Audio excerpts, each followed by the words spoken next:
Hello, everyone. Welcome to the live stream, which is still playing on my computer. There we go. Hope everyone's doing well. Join us in the chat. If you are watching on the site, you can join in the chat and hang out. Or if you're watching in YouTube, there should be the live chat there as well. As always, CraftQuest on Call is me and my esteemed colleague, the sire of SEO, the king of I can't think of anything. Hey Andrew, how's it going? It's good to see you. I wanted to see how good your improv was. I'm doing good, Ryan. I'm Andrew Welch from NY Studio 107, and you have to go work on that little intro, I think, Ryan. Last time I had to write it down because I couldn't remember all the nice things I wanted to say about you. All the mean things are easy for me to come up with, but the nice things are a little bit harder. Man, it's all those vegetables you're eating. They just make you angry. I've gone through like a pound of mixed greens this week already. Well, hey, welcome to CraftQuest on Call. We're back. It's been a few weeks, Andrew. We had a scheduling issue, so CraftQuest on Call is really supposed to be on the first and third Thursday of the month. And so Andrew made a mistake, and he had us do it 3 times in April. Whoa. Hold on. You know you're never going to get away with this. You know okay, you're never going to get away with this. Okay. I understand that calendars are hard, Ryan, but let's at least be truthful with everybody about what happened. Okay. So you made a mistake. It's okay. There's nothing wrong with admitting your mistakes. And then when I reminded you the other week that we had a show coming up, you're like, no, that's next week. We're not doing it this week, right? Isn't that what happened? It takes a big man. It might be what happened. Okay. All right.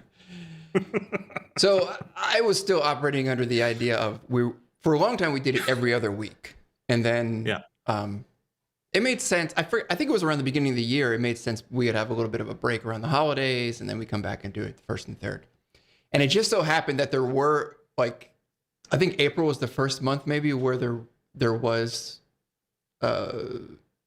multiple Thursdays. If we did there were 3 Thursdays if we did every other week, and it caught me. I wasn't paying attention. So the good news is that everybody got bonus live streams in April. The bad news is that this is the only live stream in April, and we'll be back. I'm sorry, in May, and we'll be back the first Thursday in June for the next one, and then we'll just continue on as we go. So you're telling everybody they got a bonus in April and they got boned in May, is what you're saying, basically. Something like that. Yeah. Okay. Something like that. So hey, so Andrew, today as we record this is May 20th, and on Saturday the 22nd. Is the 1970, anyway, May 22nd, I'm not going to do the math. May 22nd, 1973 is when Robert Metcalf, known as Bob Metcalf, proposed. He was an employee at Xerox in Palo Alto, and he proposed the concept of Ethernet. And that was May 22nd, 1973. And I was just scrolling through some computer history, computer science history, and came across that. And it's interesting because a few years ago, I went to it was like a startup pitch event. And I don't know if it was definitely through UT. I don't know if it was UT students. I don't recall. Anyway, I was there, and I was there with a friend of mine, and he saw Bob Metcalf. So Bob Metcalf lives in Austin. He's kind of like a mainstay of the startup community here now. But he saw him and made a beeline, and I didn't know what he looked like, and introduced himself and introduced me to him. So I got to meet Bob. I think he was kind of wondering who these 2 random people were that just introduced themselves to him. But that's cool. So if you Google it, they show the drawing that he did when he first came up with it. It was like a 1972 sketch of his Ethernet vision. of kind of connecting everything together. So do you think that's the actual sketch, or do you think maybe he at some point redid it to make it look a little nicer? What do you think? I would say, considering how vain humans are, he probably redid it. But it does. I mean, it's listed here as the 1972 sketch of his original Ethernet vision. So maybe he did. I don't know. It could be the real deal. It could be the real deal. Yeah. I'm just like, a lot of the sketches that I used to do in notebooks when I was diagramming stuff like this was just on like lined paper. Yeah. You know what I mean? Yeah. So yeah, I'm a little, maybe he's doing it different. I'm a little suspicious. It's on a clean sheet of paper, and it's relatively, the thing that really bothered me is the little signature at the bottom, but that could have been added after the fact, and maybe the other part is original. Who knows? So right what here you're trying to do, where it says Bob right here. yeah, like there's no way that when he originally did it, that's just not how an engineer works. You know what I mean? Like you're not out there signing all of your stupid idea diagrams. It doesn't work like that. I sign everything in my notebook here. I sign everything that I do. All right, just make sure you sign your checks. That's all. You never. I send yours unsigned on purpose. If you send them at all. We're going there. Okay. I see. So Andrew, we have a stellar lineup today. We're going to be talking about this new tool called Vite, V-I-T-E, Vite.js, which is created by the same person behind Vue. Remind me of his name because I don't remember. Evan Yu. So we're going to talk about it is actually now an open source project that has, I think, over 150 contributors. So it's actually, Evan was the creator of it and is still very involved with it. Mm-hmm. But it's kind of nice to see it taking a life of its own as well. Yeah. So you've been digging into this. You're known for seeing what's out there on the forefront and learning about it. And you even published a plugin that brings Vite support into Craft. And we'll talk about like why you had to do that, why you had to create this bridge code to get it to work. Yep. Because Vite is the front end tool. But anyway, we have time for that. But we do want to get to some questions as well. I just want to add something real quick. I mean, Vite is, in the grand scheme of things, Vite is relatively new, but it's actually been around, like in JavaScript terms, it's been around for a while. It's at version 2, which is amazing. Like a lot of stuff in the NPM world. Yeah. A lot of stuff in the NPM world is at like 0.11.6 and stuff like that. So there's that. I think Vite is now a version 2.3.0 was released a week or two ago or something like that. So it's been around for a little bit, so I'm not super cutting edge, but I think version 2 was really the version where I felt that it was something that was kind of ready to go to production, I guess, Right. But I just wanted to get that in there. Well, you're cutting edge to me, just so you know. So we have someone asked, do we ask questions in the live chat or do you have to email them? No, you can drop a question you have in the live chat and we will answer it if we can, especially even if it's a new question, but also if you have a response to something we say, especially if I say something dumb, then please call that out before Andrew does. Either way, but I want everyone to know that every question that you ask in the chat and that I read on air, Ryan has to pay me $50. So like the more questions you ask, the better for me. Like it's great for me, but also we can watch Ryan sweat. Like Ryan will start freaking out when the questions start piling up. Just saying. Yep, exactly. Andrew does have to send his kids to college. And speaking of, Andrew, of your offspring, today we have another edition of Tyler's Tips. All right. So we'll do that. I have that queued up. We pre-recorded that because you're a good parent and Tyler is a good child and student and he's in school right now. So we have that. Well, I mean, the real story is that he's getting a little full of himself. He thinks he's the talent, He's got his own request list and a writer, and he's got his own little trailer and all that kind of stuff. So we're trying to bring his ego back down a little bit is really what we're doing. He sent me his rider. He wanted an entire roasted chicken and M&Ms with the red ones removed before he would appear on the show again. So, Yep. but doesn't fall far from the tree, considering what I deal with you. Well, childhood stars are easy though. You just throw a couple juice boxes at them and they're happy. You can swindle all their money, right? Isn't that what all the parents of child actors usually do? As they under take over all 18, the then money? you don't have power of attorney over your own money, right? You have to. Your parents have to control all that. No, what's that? Oh God, what's that female singer's name? I forget her name. Britney Spears. Britney Spears, yeah. When she still is involved in something. I think her dad still controls her estate. Yeah. I think her dad still does, yeah. But I don't know what the exact reasons are, but yeah. And she's a full-grown adult, and has been for a long time. Luke says that Andrew's cutting edge, but putting make to work lately. He says tool. Okay.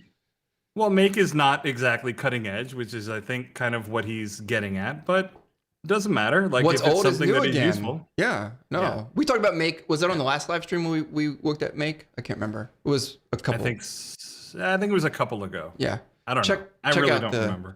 Check out the stuff. But anyway, Andrew, we'll talk about Vite. We'll talk about your plugin to bridge it. And speaking of bridging technology, who the hell's bridge it? To bridge it into craft. Oh, okay. But come on, you're ruining my transition here. Speaking of bridging, I want to talk about something new on CraftQuest. I want to call attention. Esteemed member of the community and developer Ben Croker has a plugin called Sprig, which brings HTMX into Twig and makes it really simple. And Ben and I worked on another course. When I say that, I basically mean that I did some edits and published it, and Ben did all the work, which is advanced product filtering with Sprig. And he sets up like a multi-filter setup with Sprig for filtering commerce products.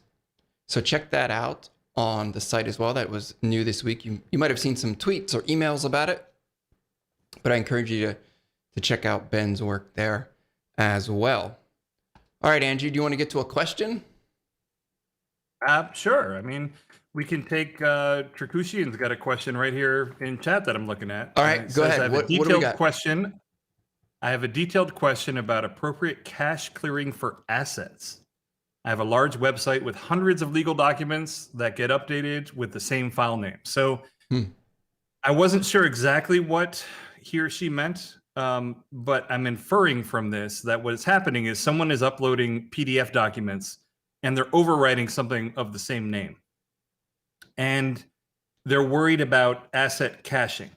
So the only kind of caching that would actually be going on here would be browser caching, as far as I know, unless there's some other thing involved in this equation that I'm not aware of. But so what can happen is if the browser says, oh, I've already got this thing, it's not going to re-download it. That's the only caching layer I can think of that you would run into here. If you want to clarify in chat if there's anything more to it, but this is really the reason why people started doing file name based versioning for static resources, is to force browsers to no longer cache certain things like JavaScript, CSS, but also images. And it could also be done for these PDF files as well. Like that's an option that you could potentially do, maybe even via query string. I think that's built into, I think that somewhere that's built into assets that you can have a query string appended.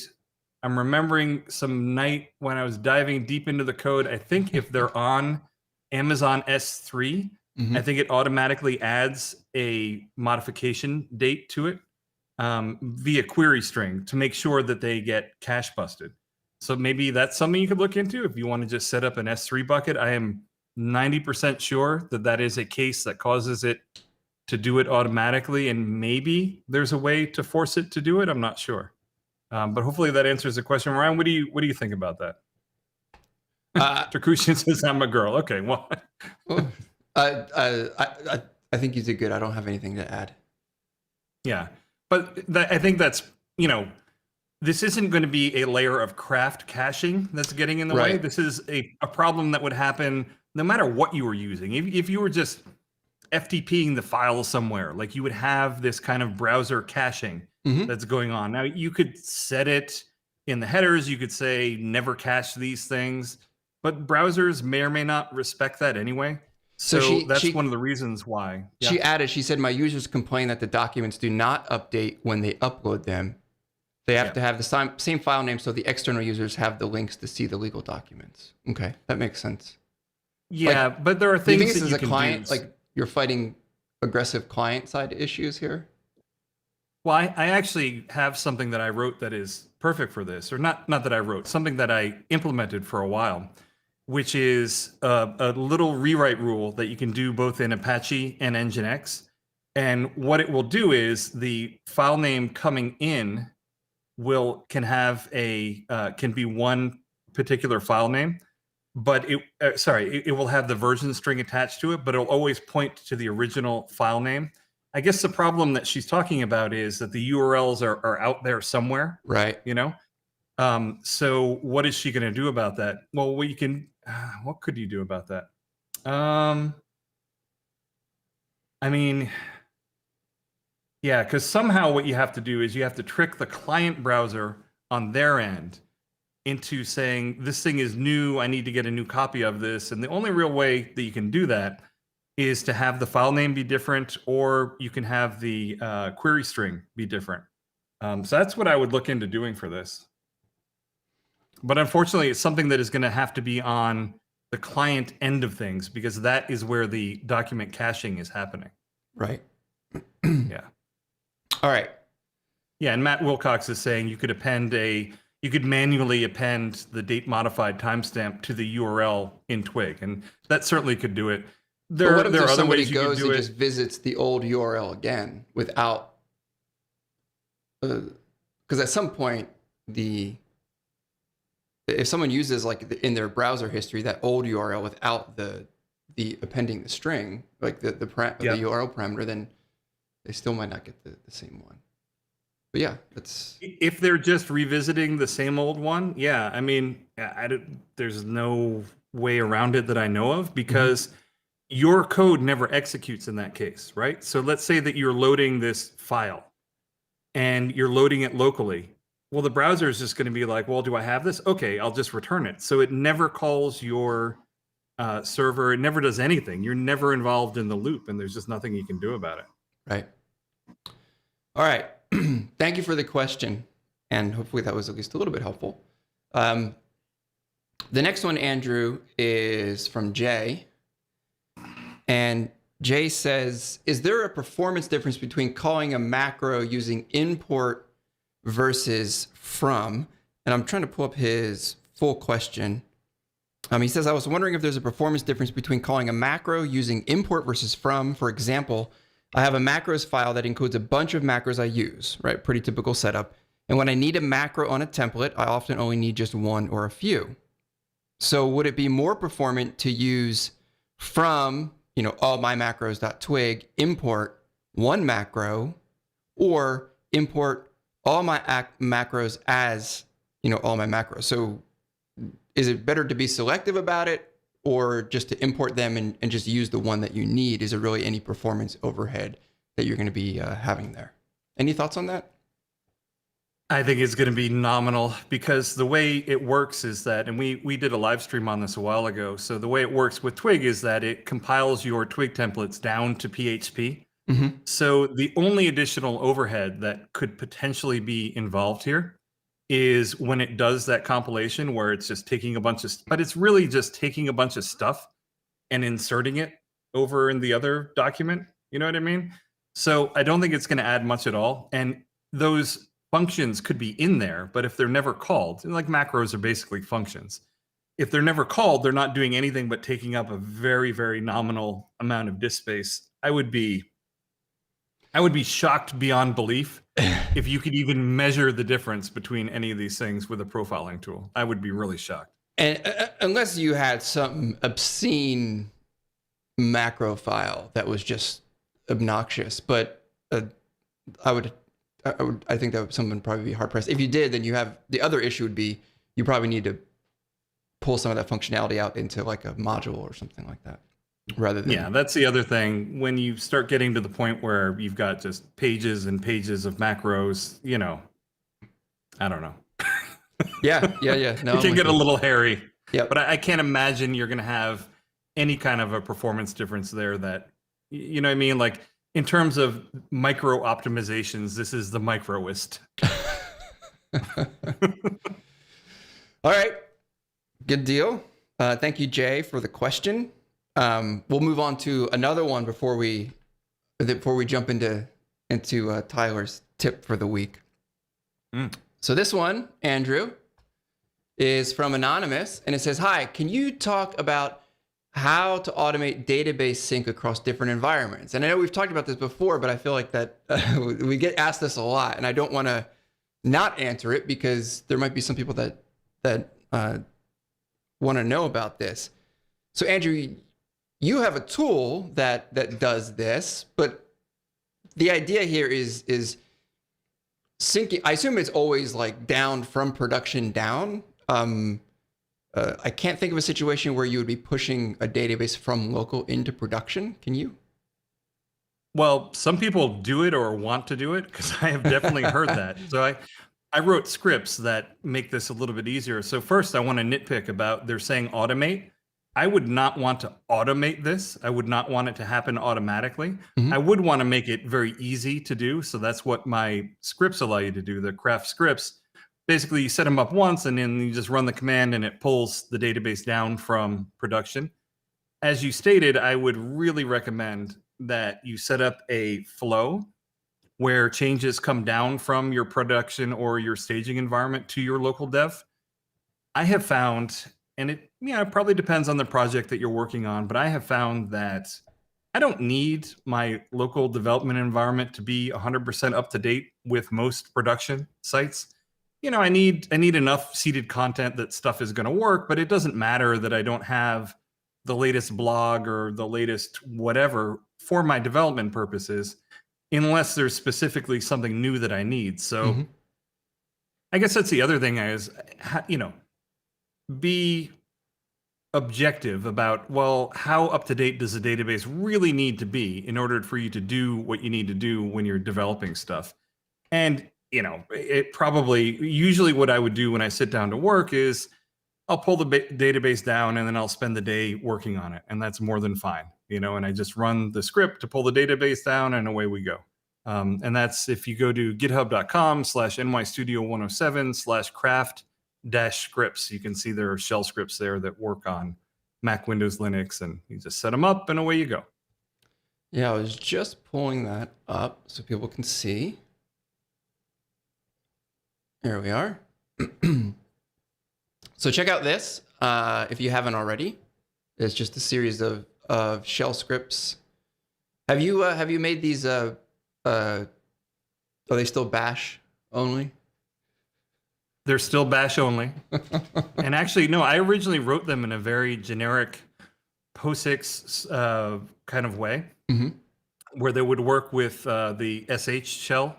And the reason why Ryan is asking is someone was talking about using these in Nitro, and in Nitro there's no Bash included in the containers there, so there's only SH. So these scripts actually won't run in the container. But I mean, what I do anyway for my Docker setup is I actually have a script that runs on my actual computer, pulls the database down, and then dumps it into the container. So it doesn't need to run from the container. And you can do the same thing with Nitro, right, if that is the thing that you're using. All right. Good deal. All right, Andrew, let's hear what Tyler has to say. What do you think? Yeah, and I just want to update on the File PDF stuff? uploading thing that they were talking about. So one of the things that Matt Wilcox is talking to them about is that you could alter the headers. So on PDFs, you could tell the browser not to cache them that long.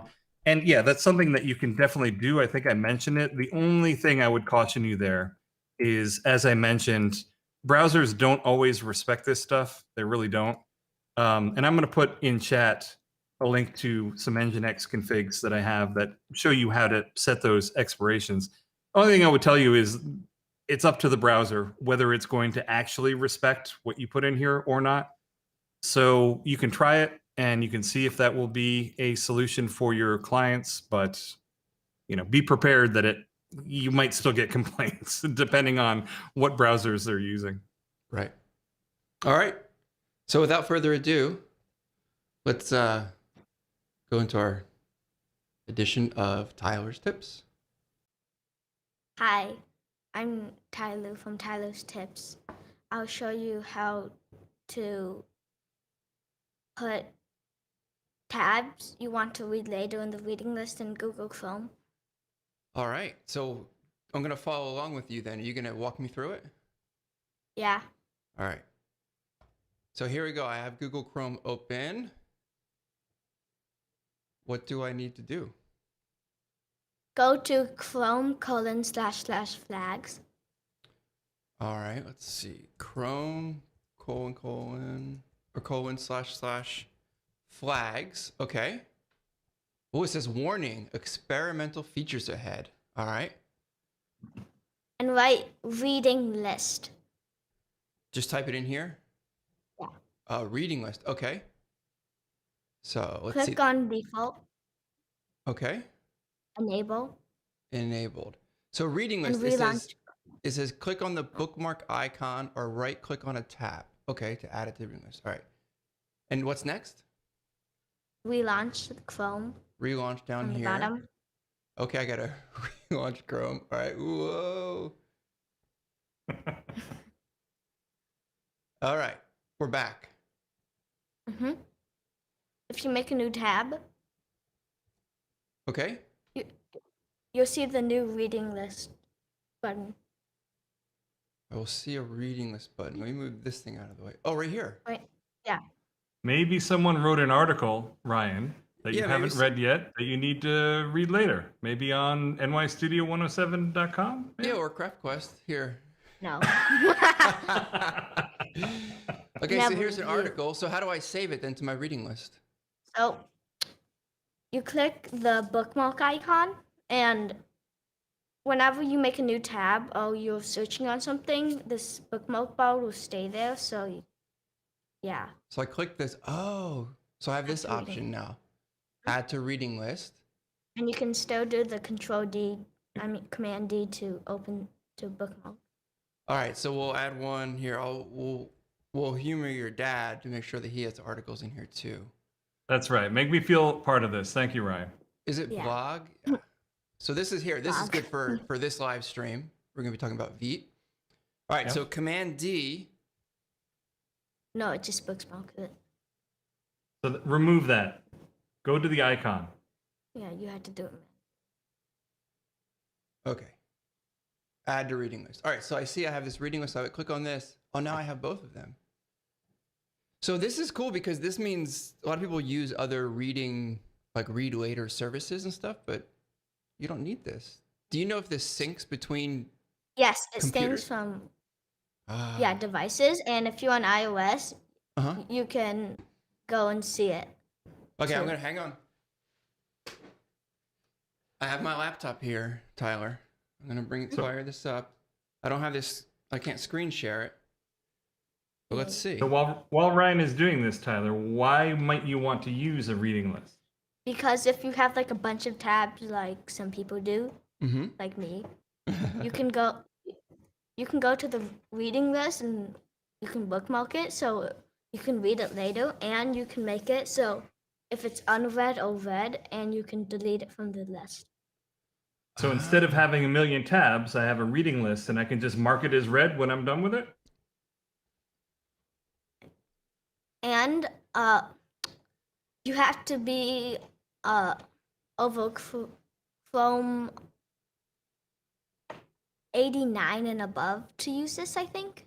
Okay. So I'm on Same for 90. Chromebooks. Okay, so it's fairly new then. Yeah. All right. My Chromebook supports Chrome OS 89. Your Chromebook? Yeah. All right. That's why you have so many Chrome tips. I didn't know you had a Chromebook. No wonder you're the pro at this. Let's see. I'm still learning how to use a computer, so it's gonna take a second. All right. So Ryan, if you are someone that has a billion tabs open and you use your tabs as a Yeah. reading list, like a reminder to read this stuff, putting it on the reading list is nicer because there you go, it's synced up. I see it. Nice. I see both my bookmarks. This is great. So Sorry to putting it interrupt on a you. reading list is a little bit nicer because it doesn't use up CPU or RAM. You know, you don't have to have 30 tabs with a whole bunch of stuff in it that's eating up your CPU cycles in your RAM. You just got a nice little reading list and you just mark them as read. Mm-hmm. That's awesome. And sometimes you don't have, you're like, oh, this is cool. You see a link somewhere. I want to read this, but not now. So you can just add it to that. I like that. I don't think I run Chrome on any of my iOS devices, but between laptops is pretty key, or between computers. That's really great. So you can basically have it so when you don't want to like clutter your bookmarks, you can just put in the reading list, and you want to like, oh, I need to go somewhere, but my phone, put in the reading list, and then you, with your phone, you can just go to the web page, and then you can remove it, and then you can just read it. That's it. And so when you're done reading it, you just click this little check mark here, or you just remove it, right, if you don't want it anymore. So if I've you already click read the this check article mark, by Andrew. Lies. So it has a new section on pages you've read. yeah. Oh, it's already updated on my laptop. And that's the nice thing, is that you can go back and it will keep a certain number of articles you've read. So you can go back and reference the old article if you want. Right. You check it off as read, but it's still there. And you can make something read. If you accidentally say you read it, you can make it unread again. You click the icon again. Oh, you can. Okay, hang on. Let me pull that up. So, I just unclick. There it is. All right, so let's remove it. There we go. And that's red. Very cool. This is a good tip. I have never used this before. And I'm always hesitant to use one of those read later services because it's just another thing to maintain. But this is nice and simple. I really like it. Nice work, Tyler. Thanks for the tip. And we'll have you back in June for another tip. How does that sound? Good. All right. Thanks a lot. And that's Tyler's tip. That's Tyler's tips. All right. Nice work, Tyler. Appreciate that. Andrew, you should be proud. Are you back? Oh, there you are. I'm here. Yeah. I'm just, he's going to be taking over my job soon. It's all right. It's all good. Yeah, I've been. We have secret negotiations of a takeover. So that's fine. I'm going to be managing his funds, so it's fine. I'm good with it. So I mentioned in the chat that I use that to organize the URLs for the live stream because I did it last night on the sofa on my laptop, and then I came in and on my iMac, there they are, sitting there in the reading list. And I know there's lots of ways to doing that, but it's nice just to have it right there in the browser, and not as much as I hate to admit it, because I'm in tech and it feels ridiculous that my 10-year-old kid knows stuff that I don't know. But I didn't know that this reading list was a thing, and I started using it too. It's actually pretty useful because what I usually do is I have a bunch of tabs, and if I don't want to read it, I just leave it in a tab somewhere, and hopefully I get back to it and read it sometime. Or sometimes what happens is there'll be updates and I'll have to restart and I'll lose everything, and I'll be like, oh well, I guess I didn't really need to read that anyway. But it's kind of nice to have it in a reading list, you know? Yeah, I agree. Yeah, I didn't realize that he uses Chromebook, I guess for school, or is that what they use? Yeah. So it makes sense. You start to try to figure out everything that you can do in Chrome. So good deal. We'll have Tyler back in June with another tip, and he, I don't know, we might pre-record it. It depends if he's in school or not. But anyway, great. Thank you, Tyler. Andrew, let's talk about Vite. How's that sound? Let's do it. All right. So, Vite, another front-end tooling tool. How many? Why do you have your hands on your head in pain when you're saying another front-end tool, Ryan? The other 7 that have come out in the last year, I haven't adopted yet. So tell me what Vite, or tell everyone what Vite is, and then we'll talk about what you did to bring it into Craft, and then we'll do a demo. Sure. So Vite, as it's billed as next generation front-end tooling, as we mentioned earlier, it's from Evan You, the creator of Vue.js. And from his tweets, the kind of impetus for creating this was He was just a little frustrated because when you want to spin up a project in Vue.js, it involves a Webpack config. You know, even if you're using any of these starters like Vue CLI or Create React App or whatever these things are, it ends up building a Webpack config for you. And he wanted something that was simpler to get up and running, and he also wanted something that was faster, because Webpack, it relies on Babel and it all runs on JavaScript. It runs via Node, but it's still JavaScript is this emulated language, interpreted language that run inside of a VM, and it's not the fastest thing on the planet. So he decided to create Vite, and it leverages modern browsers. So in order to use it during development, it's important. So development only, you need to have a modern browser. So a modern browser is defined as something that can know ES modules. So if you go to Can I Use, for instance, and you look up ESM or ES modules or that type of thing, you'll see the browsers that it's pretty much everything except for Internet Explorer and I think Opera. What is it? Opera Mobile or something like that. Yeah. So you want ES imports. So you want ESM or type ES modules or ESM import or something like that. Yeah. You'll find it. Yeah, there you go. Yeah. That's what we're talking about in terms of coverage. Yep. So this is what you need to be able to use it in development. Okay. You can still make legacy builds for production. You don't have to worry about that. But this is the bar that you need to be able to use it in production. And it's not a high bar, though. I mean, no. If you're working in the web, you're well within all of this. Well, that's what I was going to say. Is God help you if you're doing web development and you're using IE 11, right? Right. I mean, come on. And no one is doing web development with Opera Mini or Opera Mobile either, right? Oh, you say no one. You're going to get email. Wow. Android there'll be someone somewhere that is doing it. But the point is that that's what you need to be able to do it in the browser. And that's one of the reasons why it is able to be so much faster, is it's not bundling everything up in development when you're working on stuff. Instead, it's relying on the native browser support for importing these modules. And it actually adds a whole lot of simplicity, both to the bundling model and also to how you work with it. In some ways, it almost feels like you're back in the early 2000s or late 90s or whatever, when you would just stick a script tag in there and you would point it at something and it would just kind of work. The other cool thing is that in order to help with the speed, in addition to that different architecture, is under the hood, it uses something called ES build. Okay. So ES build can be thought of as being sort of analogous to Babel, in that it will translate JavaScript, modern JavaScript, into less modern code that will run on other platforms. Or it will do other kinds of transformations, like maybe it will transform TypeScript into JavaScript so a browser can use it. And so ES build is a subset of what Babel does, but it's written in Go. And Go, for people who don't know, it's a compiled language that Google invented a number of years ago. And things like Docker are written in Go. A whole bunch of server-side DevOps stuff is written in Go. But the main point is that ES build is really quick. So it's really nice in terms of building stuff. Vite is very similar to, if you've heard of Snowpack, is another kind of this next generation of front-end tooling that also uses ES build. I ended up going with Vite just because it seemed like there's a little more momentum behind it. I think they're both great projects, so no diss on either one of them.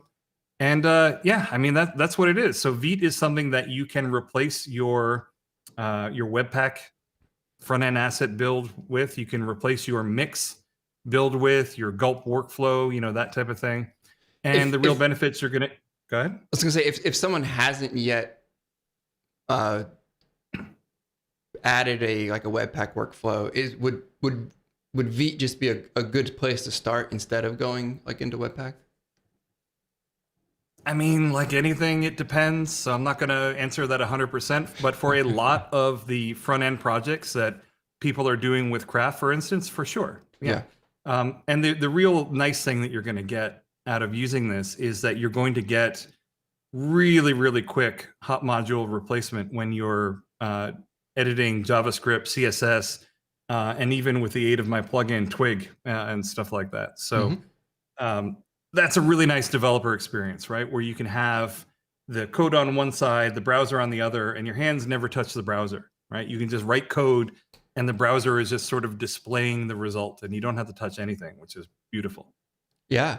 So in order to bring this in to be used in a craft project, you had to do a little bit of work. And the idea is that Vite is really built for front-end applications like JavaScript apps, right? That have I think you explained this to me, where it expects basically an index.html file to use.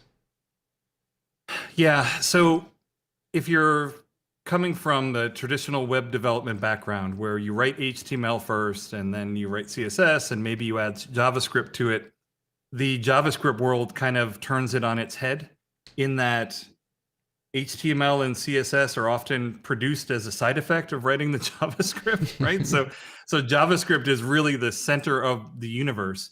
And Vite, one of the things that it does is it uses the index.html as part of your code to tell it where are these script things that need to be included. And that doesn't work for something like Craft because we've got server-side rendered Twig. Right. You know what I mean? So in order for that to work, you've got two different things that want to be rendering the same thing, and that just never works out well. You know? Matthew Wilcox says that he's listening intently as he is trad as hell, which I think he means traditional as hell. Oh, okay. Yeah, totally. I'm with you. I'm more old school than new school. Jay says, would love to know how Vite can or cannot perform other basics like implementing critical CSS, etc. So first of all, I'm impressed that you're considering critical CSS to be a basic. I think that's amazing. Right? We've come a long way. Yeah. We have come a long way, if that's the case. We will definitely get into that. Should I answer it now or? It's up to you. This is your show. So you take Okay. So the long and the short of it is that critical CSS is implemented by a package called Critical. It's a Node package, right? So Webpack, the way that it works is there's a Webpack plugin that's just a very, very thin wrapper on this Node package called Critical. And it just essentially all it does is it inserts itself into the Webpack build.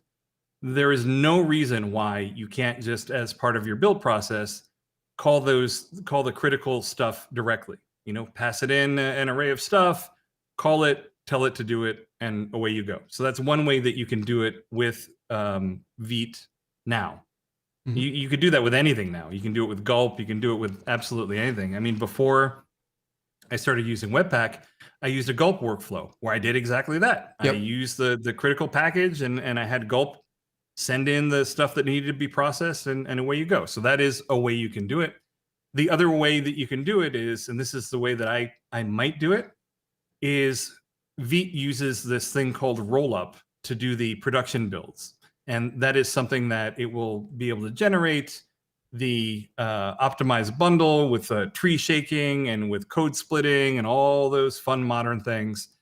And it can also use any rollup plugin. So if you have a rollup plugin that does the critical CSS, you can just do it that way. I did a quick search and I didn't find one. So I was actually considering writing one. Again, it would be super simple because it would just be a thin wrapper that would call the critical stuff, you know? So it really wouldn't be a big deal at all. But that's how you could accomplish that. So speaking of Gulp, Matthias says that he can confirm that transitioning from an older Gulp workflow without any experience with Webpack, et cetera, to Vite went pretty smoothly for him. So that's good to hear. Yeah, very cool. Very cool.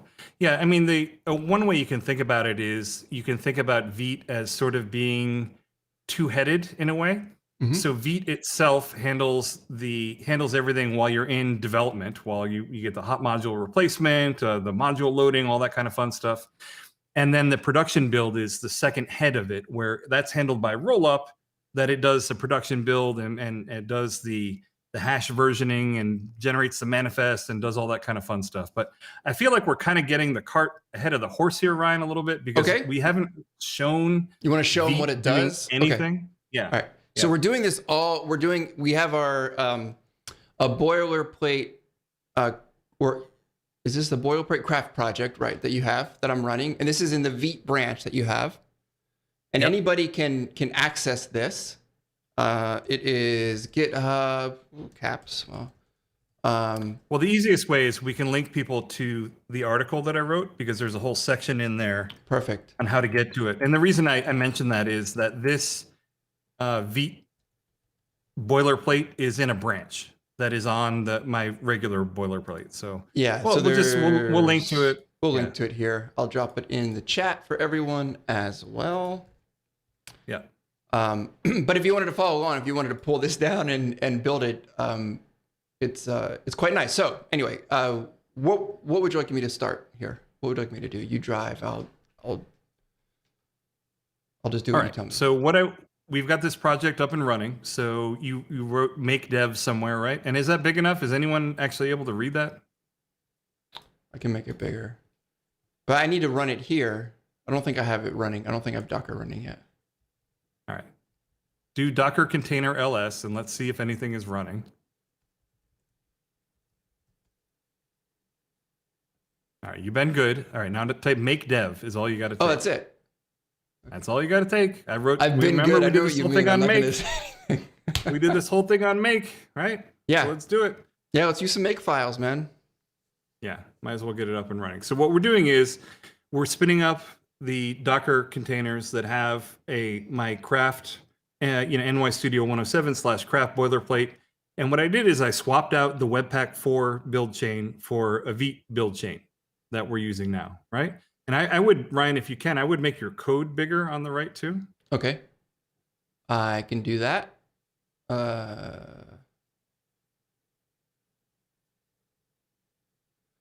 So I'm going to presentation mode, and then I'm going to take it out of full screen. Oh my goodness. Yeah, is that big enough for you? Goodness. All right, let's see.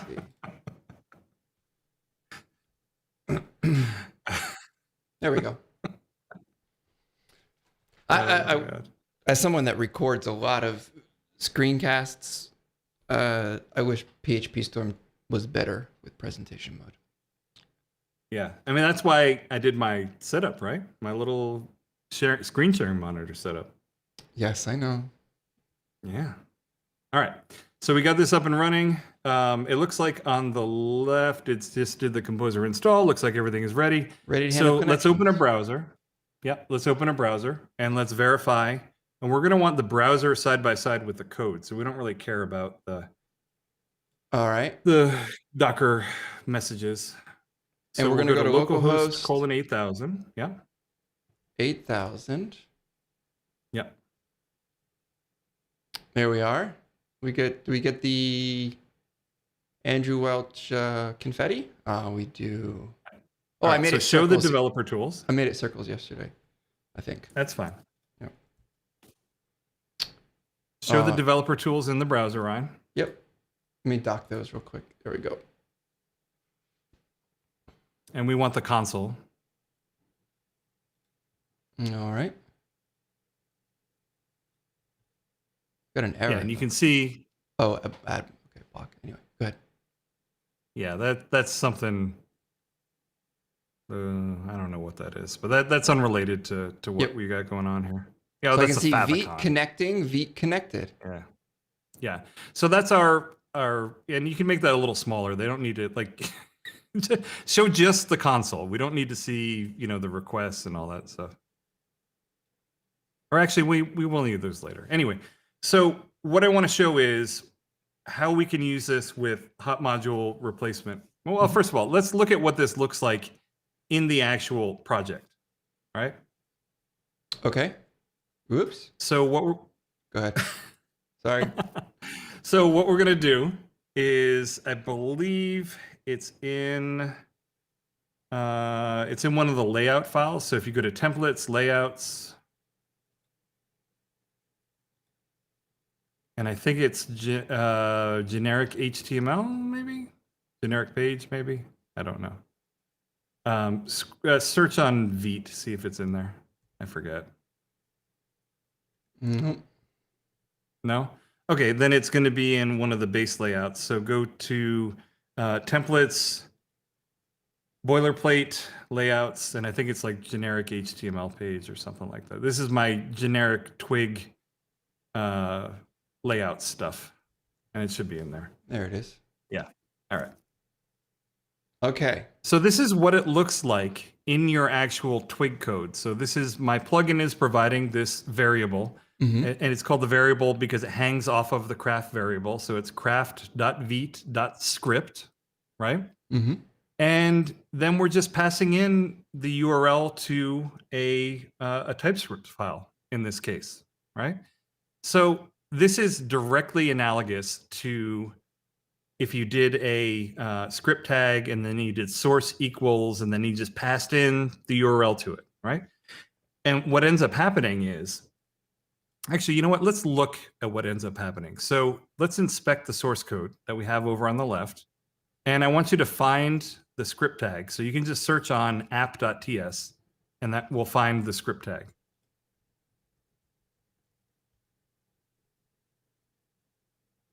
All right, there it is right there.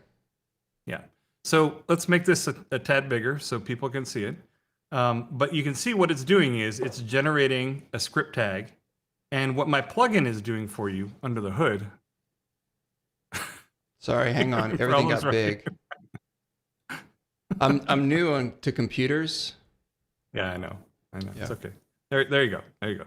So this is what my plugin did is it took your request for this source.js app.ts and it's giving it's adding the URL to the dev server. So when we spun up Vite, it runs off of localhost 3000 in this case. And you can see it's just saying, hey, I want you to load this particular thing. Now, the cool thing about this, or what I think is really cool about this, is that you notice that we're just passing in a TypeScript URL, right? Right, right to the source directory. Yeah. Right into the source directory. Like it's old school, just linking directly to it.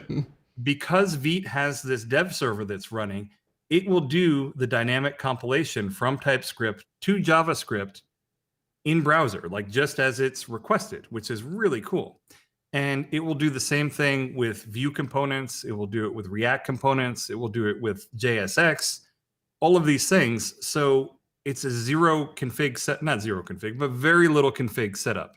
Mm-hmm. And you automatically get this. And for anyone who's set up TypeScript before, you know, it can be a little confusing or annoying to get it set up. But I think this is super cool because all we do is we just link to this in the source directory, right?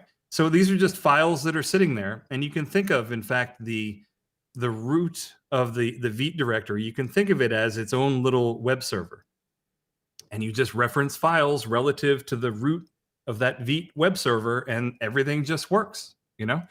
And so you can just link to stuff, and it just does its thing. And I think that's super cool.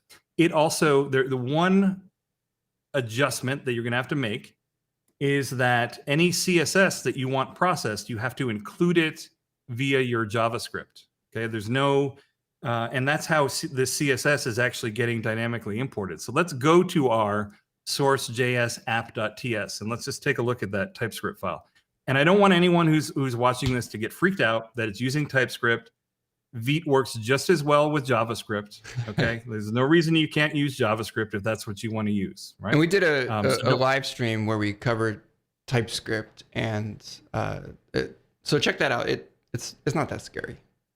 Yeah, but what we can see here is you see that we are importing the CSS. So you see where we do import at CSS / app.css. So Vite supports post CSS. And it supports Tailwind CSS by, what's the word? Induction by, what's the word? By, oh God. Because it supports Post CSS, it supports Tailwind CSS. Right. But it also supports less, Sass, you know, any of these things that you want. They all work via Post CSS. They'll all work. But the one thing you're going to have to do is you're going to have to import your CSS via your JavaScript file.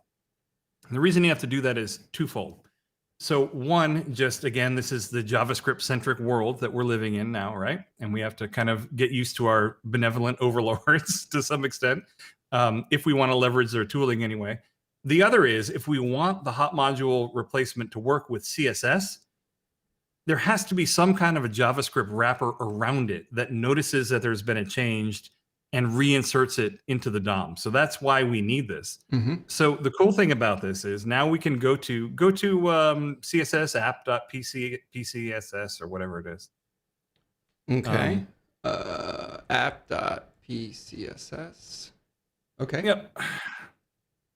So this is a standard CSS post CSS setup if you're using Tailwind, right? It's just a standard thing. We should be able to add it anywhere, but let's actually go to one of the components and go. There's a global, I believe, inside of components. Yeah. So components, global. Yeah. Okay. All right. So there's where we got our background color yellow, right? Yeah. So let's change it to whatever color pleases you, Ryan. I know it's not a very exciting demo, but let's see. Let me take a moment to think about the color. We're gonna say blue. Ooh, oh. We'll go with cornflower blue. All right. Make sure you save it. Boom. Yeah. So one of the things about Vite that's pretty incredible is that the hot module replacement and the live reloading, whatever you want to call it, is super instantaneous. And it only rebuilds what needs to be rebuilt. If you're using a bundler like Webpack, yeah, it does some shortcuts, but essentially it's got to rebundle a number of things if you change, a module somewhere down the line. In this case, because we're just referencing atomic files via a script tag, it just has to recompile the one thing that changed, and then it reinserts it. So it's really cool the way it works. I'm going to answer this real quick. So Matt Wilcox is saying, does the CSS end up as a normal link tag on build? And yes, it absolutely does, right? It absolutely, that's what it ends up. During development, it takes care of injecting it for you. And then when you run a build, it will take care of putting the actual link in the DOM. And we're gonna get to that as soon as we show off the difference between development and production on here, right? All right. So that's the HMR for that. Go to the confetti component real quick, just so we can do our dumb little confetti thing and just show that that's the types for confetti. That's the TypeScript definition. You want to go to the actual confetti. The view file. Yes. Yeah. Sorry. Yeah. Oops. It's okay. Oh, did I do the right one? Yeah. All right. Yeah. So change it to hearts, for instance. And this is where, if you're dealing with any amount of JavaScript, this is where it just is amazing because it's instantaneous doing all this stuff. And also, as part of this build process, we're also using Tailwind CSS. And this thing combined with the JIT is just incredibly fast, incredibly fast. And we're going to show off one more thing, right? Okay. So because we are craft developers, we also are editing Twig a good bit of the time, right? Right. So let's go to the index.twig, I think is what it's called. Oops. What is that? Yeah, undefined or something? Yeah. My keyboard is off center. So don't mind me. Just say the cat ran across your keyboard, right? Something like that. So inside of the block content, you can see that that's where that little content thing is coming from. So, add an H1 or something to it and put something in there, CraftQuest, yeah, whatever it is you want. So that's nice too, right? So you get the live refresh when you're doing stuff here, which is pretty cool. And I think I have this in my boilerplate, but let's make a mistake, Ryan. So do an error. So do mustache and try and print out some variable that doesn't exist. Okay, let's say it doesn't have to be creative. It just needs to break. Cauliflower. Okay, great. All right. So there it's throwing an error, right? So now what I want you to do is hit the undo button and then save it again. And look at that. So the plugin works a little magic where it injects your bundle into the error pages too, so that you get the hot module reloading on the error pages too. So you really can work in one screen and see the result in the other and never hit your browser unless for whatever reason you need to inspect something. That's really nice. Is it possible to use Vite and your plugin for craft without having confetti on my site? Yes. Oh, so okay. the confetti Wasn't sure. The confetti is just a, people who are not joyless enjoy the confetti, okay? And people who have some ray of sunshine in their life enjoy confetti. It's like hating kittens or something, right? It's unbelievable. But the point is that I put that in there as just a nice little demo so that you could interactively change something. Obviously, it could be anything. You don't need to have that there. It's just a fun little thing to see. And I blame Simon Swiss for all of this because we were working together on a project long ago and he added confetti to the success page of something. And I was just like, I like that. And I've stolen it and I've used it on everything ever since. If you've ever installed one of Andrew's plugins, you've experienced the confetti. Yeah. So just real quick, like one takeaway I have right now is that the end result here is just as useful as like when we demoed the Webpack stuff, right? Like it's just as the DX, the developer experience is just as useful. But let's take a look at the difference. So I want you to open up the vite.config.js file. All right, vite.config.js. Okay. Is. So here's the difference, and scroll down through it. Mm-hmm. I'm not going to go over it individually, but this is the entire config for the whole project. So whereas you can absolutely do all of this stuff with Webpack, this is the entire config for what we're using here. And it's not like it would need to get significantly more complicated as you added more stuff to it. Like it just wouldn't. Scroll down a little bit. I just want to make sure that go to plugins in the config. I just want to see if we're using it. Plugins.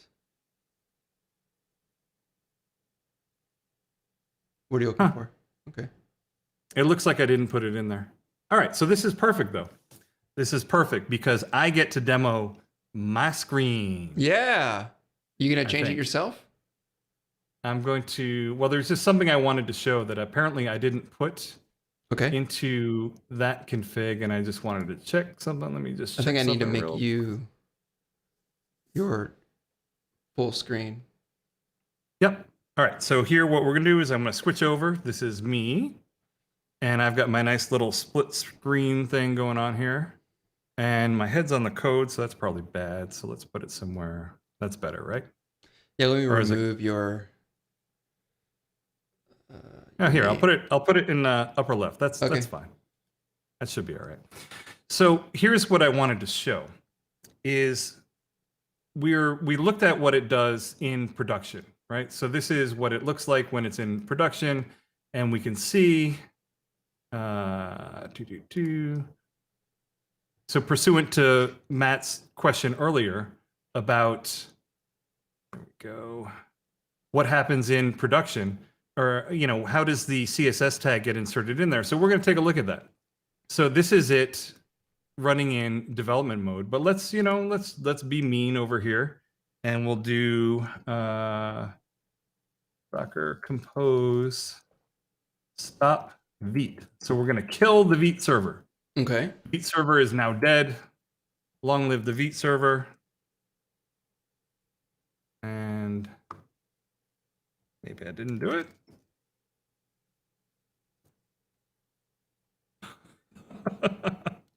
All right, hold on a second. Sorry. All good. So what I want to show is that there is a plugin for Rollup that it does legacy bundles for you. So it will take something that will only run in those modern browsers that we took a look at, and it will transform it to work inside of anything, any old browser. And that's what we're going to take a look at here. So I'm going to do a make build to make sure we got it built. So essentially what I'm doing over here on the right is I'm running a build to create the production build for this stuff. So it's actually good that we can see it. So it went through and did all of this stuff, and it built all of our different JavaScript files, and it built our CSS file right here. You can see that, Matt. It's an actual file, and it's versioned and all that kind of good stuff. And then we're going to load back over here. And this is still, you can still see it's running the dev server, but what we can do is we can tell it in here in our little Vite config. This is the plugin config. And we can say, hey, I don't want you to use the dev server. I want you to use the built assets that are in here. And you can see it looks very much the same, right? Everything works the same, right? So we got our confetti, we got all that kind of good stuff. However, this is not, the Vite server is no longer running. It's not looking for that stuff there anymore. So let's take a look at what this looks like inside of the DOM in here. So let's take a look and let's find app.ts. All right. So this is what it ends up inserting now. So this is actually pretty interesting. I want to make this. So this is as if we were running, like deploying to production, building and running on production? Yeah. Okay. So this is as if it's running off of the static files that we just built. And now instead of that one script tag that we were inserting before, where it was connecting to port 3000 to the dev server, it's inserting a whole bunch of other stuff in here. So I'm going to go through what this stuff is real quick. I'm going to get back to this little script that's up here afterwards, right? Okay. So the first thing that it's doing is it's including this little polyfill. This is a legacy polyfill for browsers that do not support modules. It brings that functionality to them. So this is like your IE11s, that type of thing. And the reason it says no module is this will only ever get loaded on browsers that do not understand modules, okay? So this script tag here, modern browsers will totally ignore it. So this polyfill will not get loaded on browsers that don't need it. So it's really cool. You don't have to do feature detection or anything like that, right? Mm-hmm.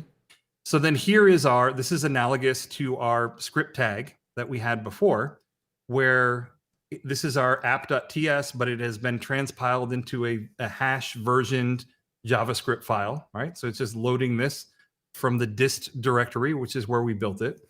And you can see the type here is module. Old browsers don't know what type equals module is, so they will not load this thing. So if you load the site with IE11, it will not load this JavaScript file. Okay. It'll load that polyfill. It'll load this polyfill, however, yeah. Mm-hmm. And then if we go down here, we can see that this is our CSS, right? So this is what Matt was asking about before, in that this is our CSS all bundled up, all ready to be distributed, put on a CDN, you know, whatever you want to do with it. And there it is. It's ready to go. This is our style sheet. By default, it does it asynchronous, assuming that you're using critical CSS. You can pass in a flag and it will tell it to not do it asynchronous. So it's up to you. It's just using a pattern from the filament group where initially the media is set to print. And then this onload handler, once the style sheet is loaded, changes it to all, which then applies it. So basically it's a way of loading the style sheet asynchronously and then applying it once it's loaded is essentially what it's doing. And then finally we get down to here and we've got a no module script. So let's say we did run this on IE11. It would have loaded this polyfill and it would have loaded our CSS. And now it would skip over this type equals module because it doesn't know what it is. And then it would say, oh, well, I know how to handle this thing. And it would end up loading this, right? And the wonderful thing about this is that this is built for legacy browsers. This is just going to load and it's just going to work. Yeah, that's cool. Matthew in the chat said that this is all looking much more approachable than Webpack was for him. Yeah. But you know, that's essentially what it looks like. So the cool thing about it is that it's easy to get up and running. Mm-hmm. It's very quick in local development when you're working on it. And then the production builds, the plugin that I wrote takes care of doing the things that need to be done to generate different tags for the production build. So you don't really have to change much of anything to use it. And I think it's really neat. I've been using it on a number of things. I converted one of my plugins over to use it just as a test to make sure that I could do it.